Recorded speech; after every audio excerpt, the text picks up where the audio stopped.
Hi everybody, I am Christian Proud, aka Cloud the Dragon Sage, and I figured that it was about time that I roll my sleeves up and make this video. And basically the point of this video is to explain to you the foundational sequence of the 13 heavens, as I've called them, but they are 13 planetary bodies including the sun and the moon, as portrayed in the Earthen Astrology School of thought, school of interpretation. So, these 13 bodies were channeled to me by dragons, and they've given me, we have the sun as number one. We just start at the sun, and then we work our way outward. Sun is number one, Mercury is number two, Venus is number three, the moon is number four. And so with the moon being number four, that also means that the phase of the moon in which we are measuring this sequence is a new moon.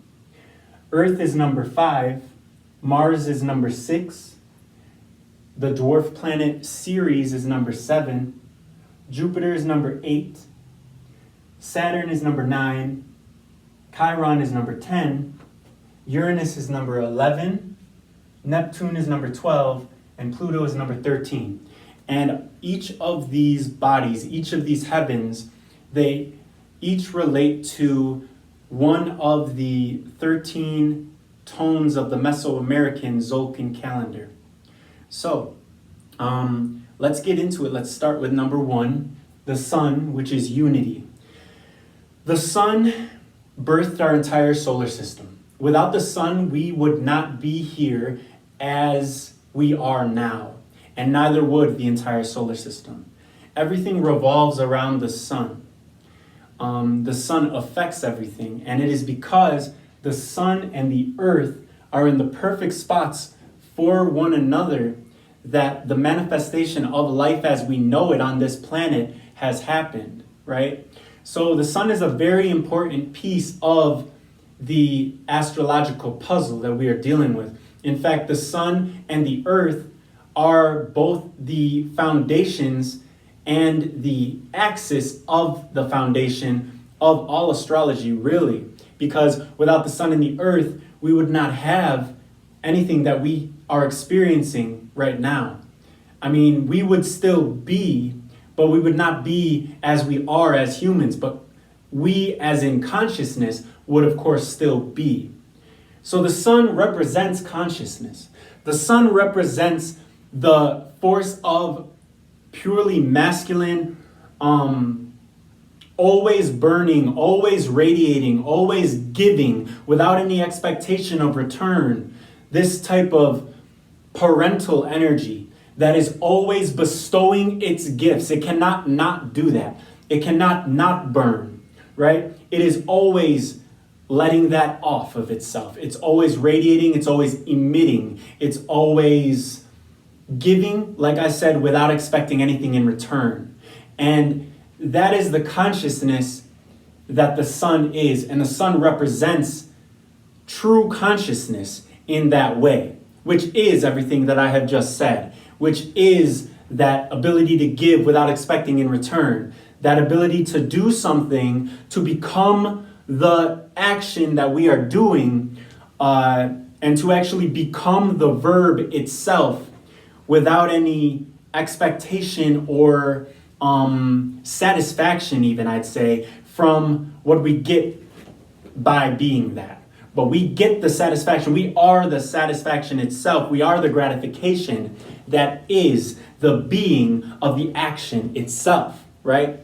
That's the reward, okay? So the sun represents unity. The sun is the one. The sun is when everything is together. And this is also represented in the fact that the sun actually has somewhat of an aura, right? This aura is scientifically known as the heliosphere, and the heliosphere actually covers all of these planets. It's a photonic bubble of light that is actually protective in that it protects all of these planets, Earth included, from the gamma radiation that bursts out at the galactic center in Sagittarius, mid-Mula Nakshatra. So the sun is the parental force, not only of Earth, but I would call Earth the golden child of all the planets, since, you know, there's life there, and life that is endowed with the free will to create itself by way of evolution, by way of whatever you want to call it, really, as it sees fit and as it chooses. The choice of free will has been taken upon Earth in all of the life and in all of the forms. We've been given this divine inheritance, this divine energy, this light energy, this heat energy, and this fiery energy, this consciousness, right? The solar current from the sun. We have been given that. And because of that, we are able to be all the things that we are, right? So unity brings into focus a sort of tunnel vision, a sort of, it's gonna happen, and I've said it, and it's gonna happen, right? That kind of energy. Now, next in line, we have Mercury, which Mercury's theme, according to the Mesoamerican Tzolk'in calendar, the Mayan Tzolk'in calendar, is duality, right? So with the sun, we have unity, the one, the source consciousness that is one, where there's nothing else but that. And there still is nothing else but that. But when God, when the great omnipresent divinity got bored, that's how I hear it described many times, got bored with itself and decided to traverse outside of itself, which is impossible. But the only reason that it's possible is because God, great omnipresent divinity, can make it so. God can do anything, right? So this force bursts out of itself, right? And with this, with the representation of this burst of duality, we have Mercury. Mercury is the first of the terrestrial planets, meaning that Mercury, Venus, Earth, Mars, and Ceres as well, although Ceres is a dwarf planet, these are all terrestrial or land-based, solid-based planets, right?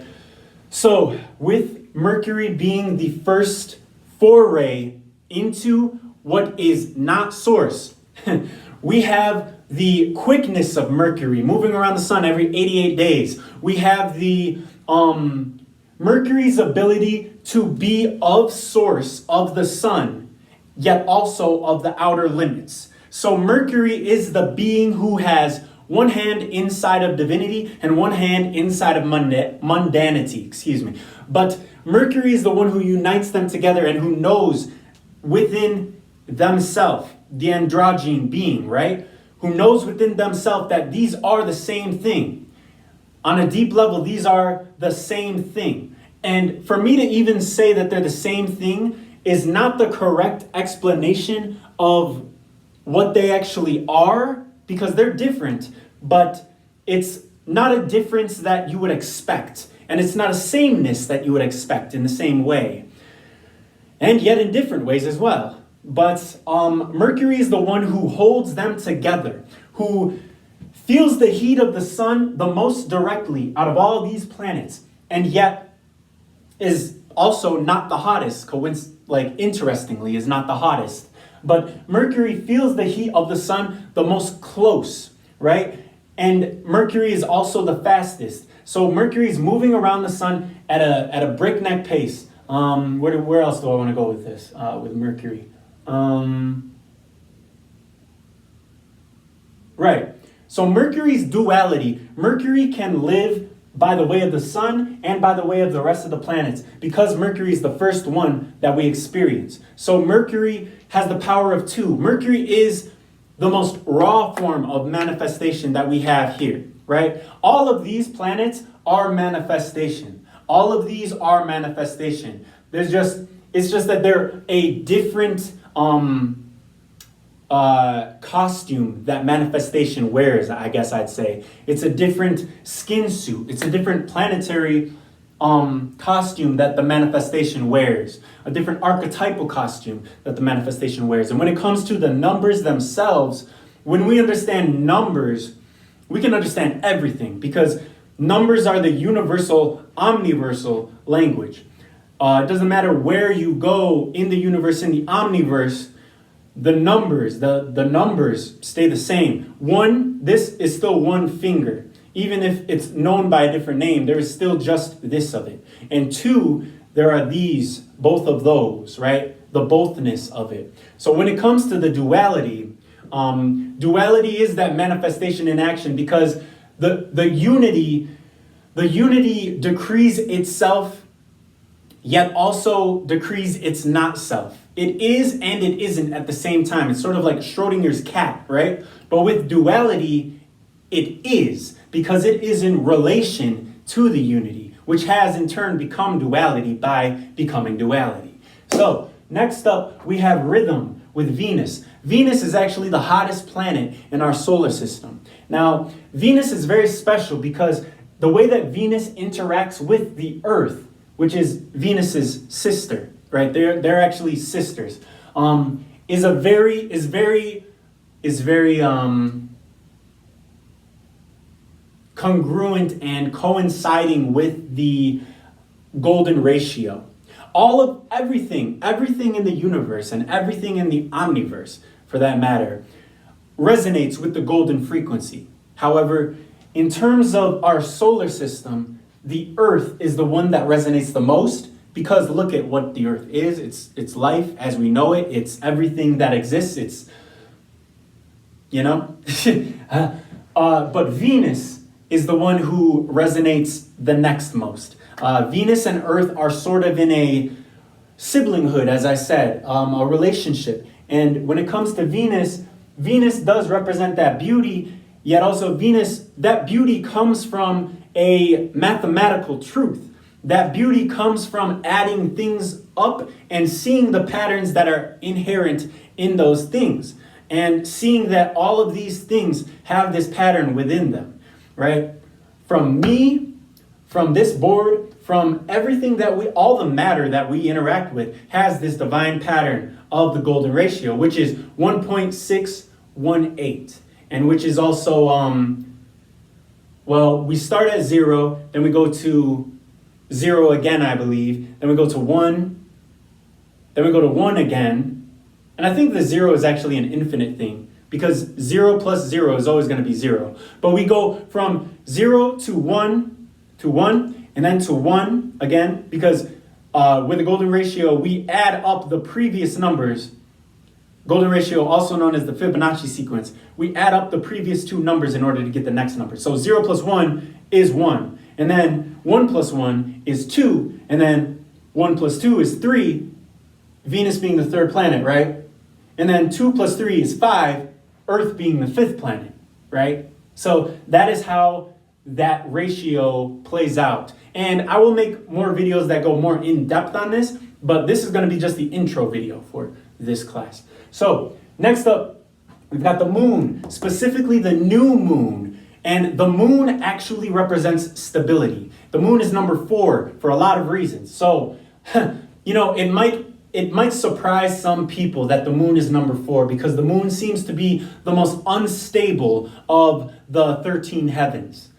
The most unstable in that the moon changes phases every single day, really. Every moment, the moon is always in flux. But it is that constancy of the change which actually makes the moon the most stable.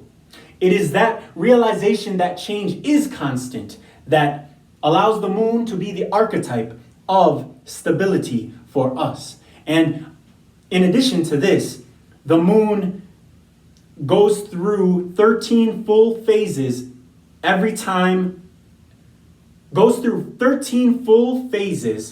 per solar year. So every time that we on the Earth revolve around the sun once, the moon revolves around us on Earth 13 times. And 13, what is 1 plus 3? It is 4. So 13 resonates at the 4th harmonic in that way. And yes, these do also relate to harmonics. And we're going to get into that later on, like I said. So, number 5, our home planet, Earth, Gaia, known by many names, known by many, many names. And as a magical practitioner, I have actually found it to be extremely beneficial to have a personal name to call the earth when we're connecting with earth. Like, have a personal name that only you really know. And it's not to be a secret of like, oh, I can't tell anybody this or anything like that. Don't make a big deal out of it, but just make it something sacred between you and the earth. But anyways, let me get back into this. So the Earth's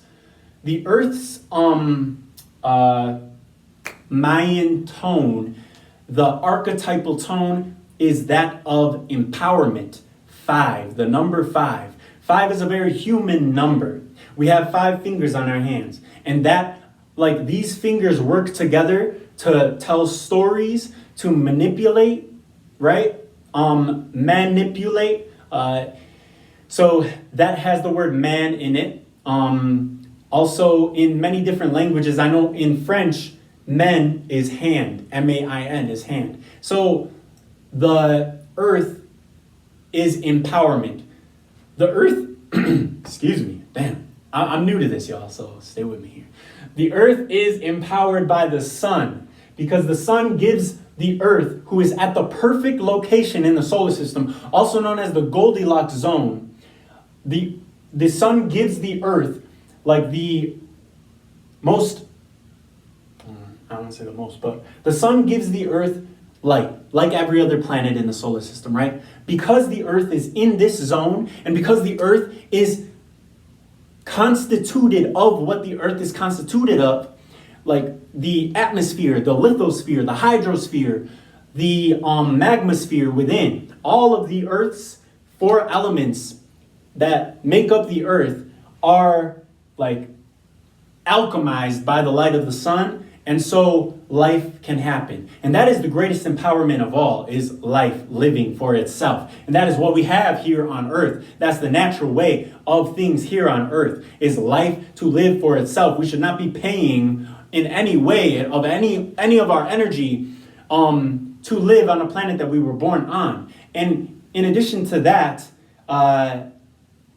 it's just the natural way to live. Like, living naturally is the natural way to live. That's why it's called living naturally, right? So the earth resonates with empowerment, resonates with all that empowerment brings us. It brings us a sense of freedom. It brings us a sense of hope. It brings us a sense of redemption, of truth, of honesty, of morality, of true morality, right? So I can get really deep into the earth, but I don't want to right now. I'm going to do that when I get to the class coming up later, right? The deeper class. But just know also that the earth resonates with the 5th harmonic, which is the quintile aspect, which represents a very alchemical form of talent and a very close connection to the God, to the great omnipresent divinity, to God, however you want to call that being that lives within us all. The spirit of the thing itself, Miyamoto Musashi would reference in his book, The Book of 5 Rings, 5 again, right?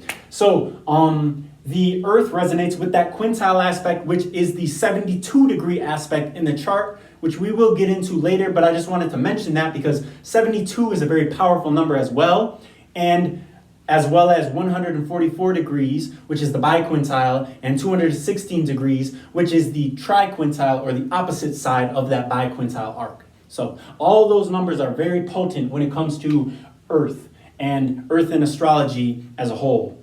Now let's move on, because after this kind of enlightenment and empowerment, we actually get to Mars, flow, action. So after enlightenment happens, we have to keep doing our work. We have to keep chopping wood and carrying water. Am I right? We have to keep going. We have to do something about it. We can't just become enlightened to the reality of who we are, become realized beings in the reality of who we are, and not do anything about, not do anything with that. So Mars is the one who wields that, right? Mars is that warrior who wields that and who fights the good fight and who knows what it is and is not questioning anything at all about itself, right? Mars is the flow. That is why Mars resonates with the Mayan tone of flow, number 6, which flow is the equidistribution of energy throughout the entire system. So where Earth gave us this golden alchemical quality of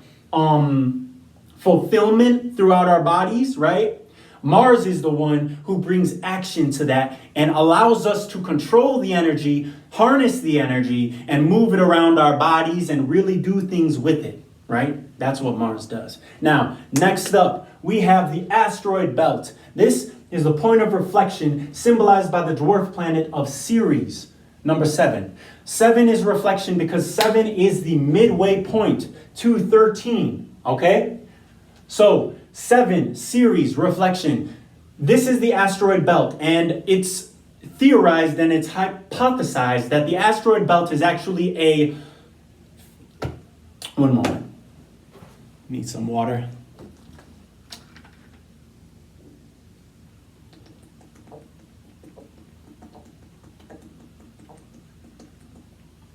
Oh, that's much better. Okay. So it is theorized that the asteroid belt is actually the remnants of a former planet. That former planet known as Maldek, Maldek. So Ceres is this point of reflection. Ceres is a point of reflection because we've gotten this far, right? We've seen the remnants of this planet, Maldek, rumored to have held intelligent life as well. So if this planet Maldek has held that intelligent life, and Earth has held intelligent life and is holding intelligent life, right? Maldek, having been destroyed or destroyed itself, shows how Ceres is this point of reflection, because on Earth, what we're doing to the planet is destroying ourselves and just wounding the planet in a way that is not respectful. And this is why Earthen Astrology is so important, because Earthen Astrology puts Earth back where, not even puts Earth back to where it, she, he, they, however you want to call Earth, is. I'm just going to refer to Earth as it. And that does not mean that I'm disrespecting Earth as the being, as the planetary organism that it is. It's just simplicity. I have the utmost respect for Earth, and I'm not going to stop respecting Earth just because I call it an it. So Earth, where was I even at? This is my first lesson, as you can see, but I'm glad you're here with me, so thank you for that. And I will continue to make videos. But what was I going to say? So point of reflection, right? Ceres is the point of reflection. Oh, Ceres being the deity of agriculture and of the earth and of Demeter, right? Demeter is the earth mother, literally the earth mother. So this is actually a reflection of Earth, right? Ceres also hosts two white craters. One of them is called Haulani, which I believe is the Hawaiian deity of agriculture, and the other is called Ocho, which is the Orisha, the Yoruba Orisha of agriculture as well. So all agricultural themes with Ceres. What else am I going to say here? I was going to say something else, but I kind of forgot what it was. Yeah, but Ceres is the point of reflection, the point of, like, if we keep doing this to our planet, we could destroy ourselves potentially. We could destroy, like, the alchemical glory that is planet Earth.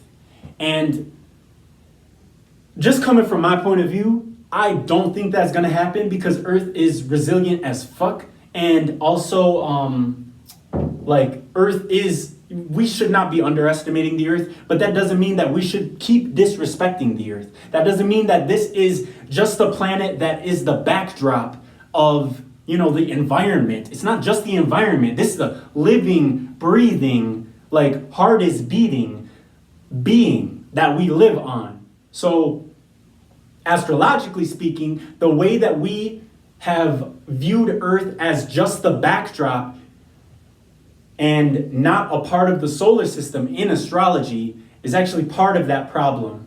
And I'll get into that in a later video, but just know that that's part of the problem, and that is why Earthen Astrology is just admitting it for what it is. It's a part of the solar system, right? It's a part of the solar system. Yes, we are born on Earth, Yes, we are born on Earth. I get it. I get how the moon does represent the mind. I'm not refuting anything about astrology. I'm not refuting anything. I'm just saying that this is true, right? It's true that we are a part of a bigger picture, right?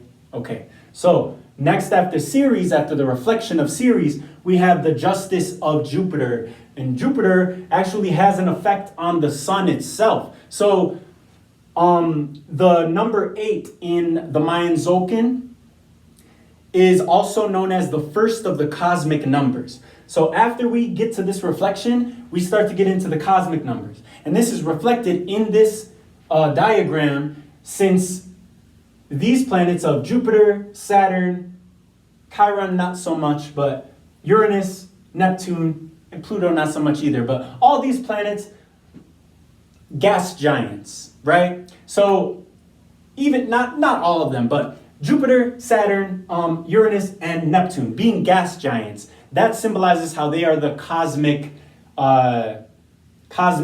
energies, right? So Jupiter with justice. Jupiter is the one who has an effect on the earth.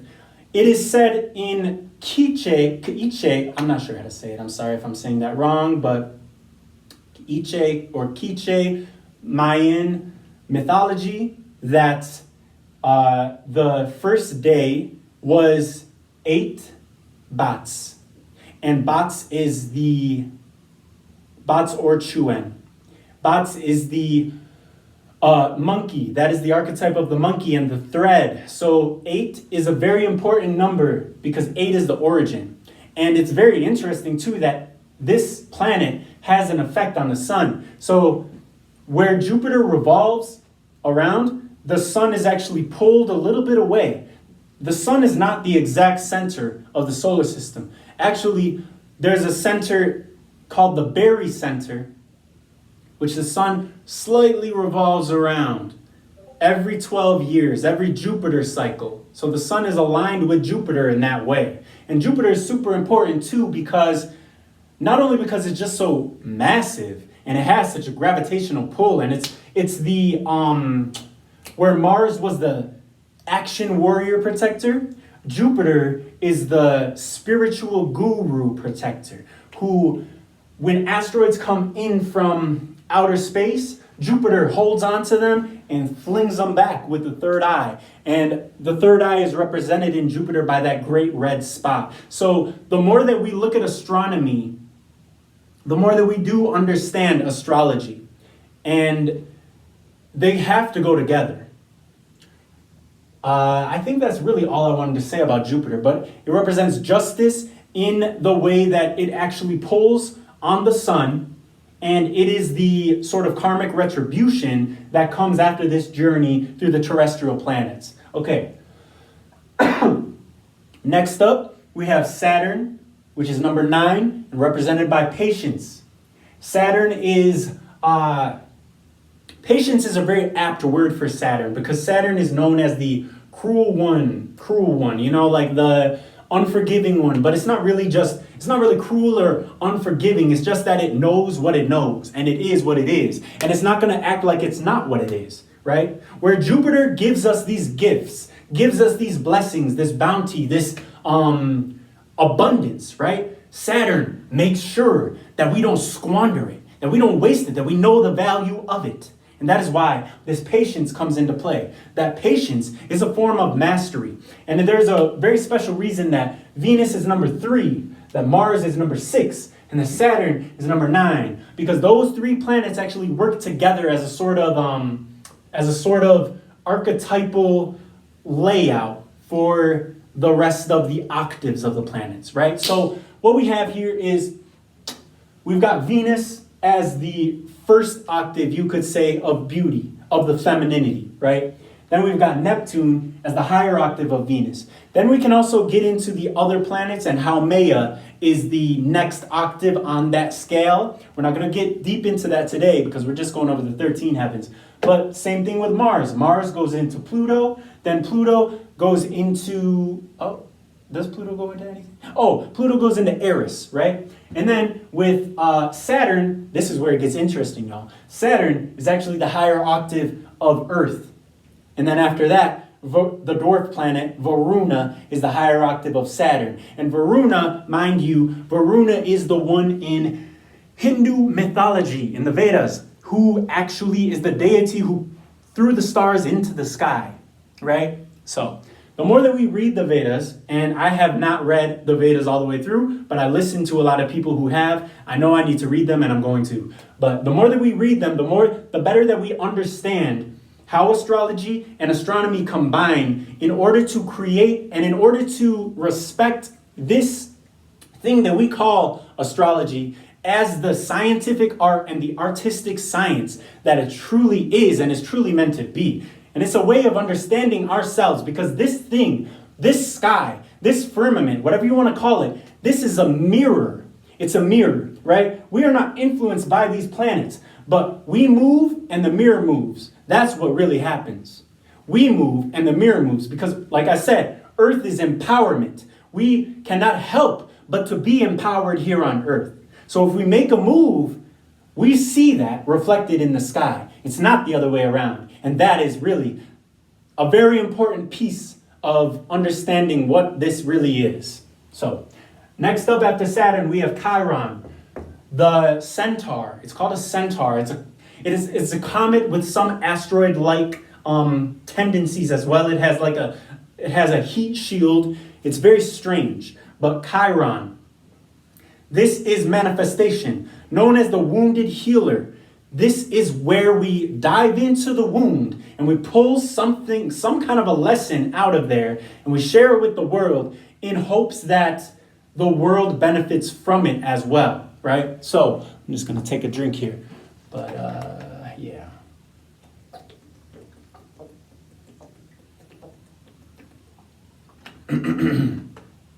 So in this way of the wound, of the wounded healer, Chiron is also connected to Ketu.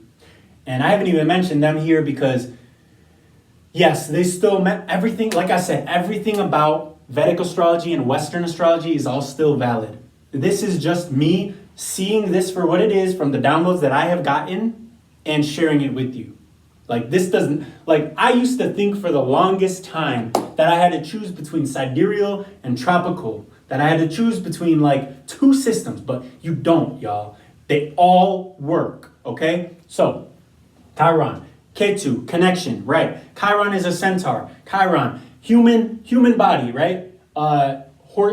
Human upper body, right? Horse lower body. So Chiron represents the animal within. The animal within, that is also congruent with Ketu, right? So in this system, in this school of thought, that's how we can see Chiron. And the manifestation, the number 10 fingers, right? 2 hands, that is where we get the, we get the boom, we get the lesson, we go from the social planets of Jupiter and of Saturn, which are known as social planets, and Chiron is the bridge to the collective planets of Uranus, Neptune, and Pluto. The collective planets, the generational planets, right?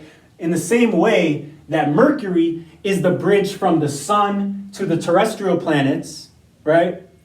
And that Ceres is the bridge from the terrestrial planets to the social planets. It's all just evolution. It's all involution, really. We're going in as we go out and vice versa. We're just doing that. So Chiron allows us to expunge that wound and to learn from it, to glean from it, and to share it with the world in a way that serves the world as well.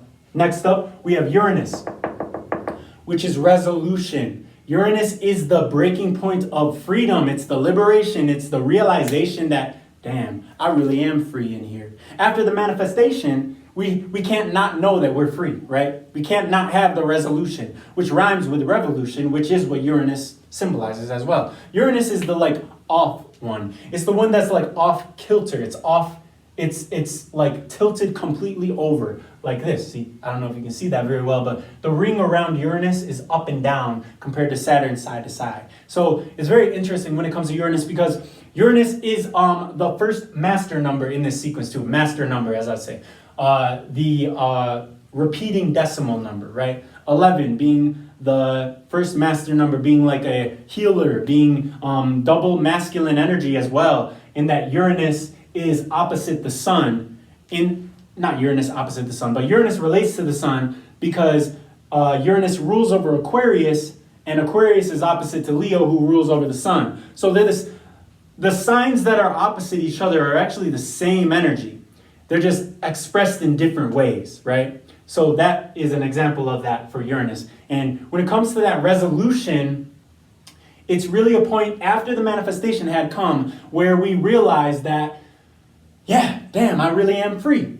I've always been free, and I'm never not going to be free.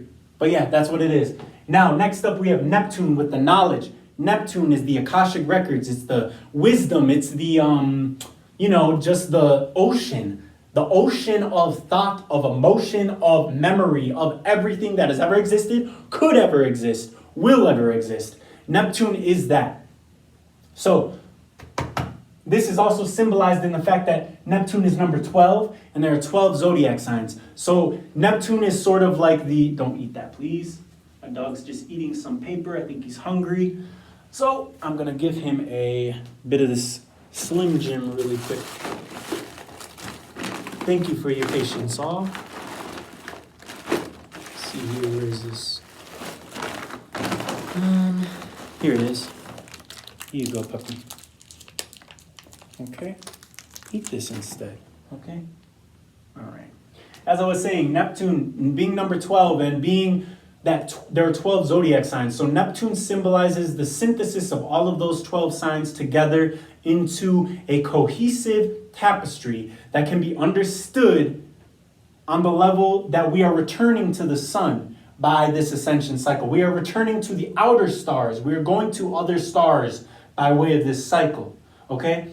And I also want to mention that Jupiter is the lower octave of the sun. Jupiter's on its way to becoming a star. Jupiter gives off its own light. It's the only planet that does this. So Jupiter is very special in that way. And the sun and Jupiter are sort of like the two major players in the solar system. Okay, next up, and finally, last up, we've got Pluto, which represents the subconscious mind. The number 13, which is the death card in tarot, death and rebirth. Pluto is the phoenix, is the rising from the ashes, right? It's really coming to deep terms with who you actually are and who you want to be and how you can get there and doing it. You know what I mean? Doing it. It's the ascension. It's the ascension. It's the final step in the 13-step planetary 13 heavens, as I've called it, process. So after Pluto, we go to different solar systems in the galaxy. We go to different star systems, I should say, actually, in the galaxy, because our star's name is Sol. So the sun is named Sol, so that's why the solar system is named thusly. But we go to different star systems. We explore different reaches of the final frontiers of space. We can do whatever we want after that, right? But can we, though? Can we? Because when it comes to whatever we want, that's the sun's domain. The sun can do whatever it wants. That's what it is. It's just pure awareness. It's pure consciousness. And what the sun wanted to do was to split itself. What God wanted to do was to split itself. Because it wanted to know limitation, because it wanted to know fracturement, and to be able to take the journey, the beautiful journey that we are all on, to come back together, to pull its pieces back together in an amazing just manifestation, life process of like living. And when we know this about ourselves, we can really begin to live actually joyfully and take pleasure in who it is that we are. So, this was a brief intro to Earthen Astrology. I am Cloud the Dragon Sage, also known as Christian Proud, your Earthen Astrologer. Thank you for watching. Like and subscribe, please. Peace.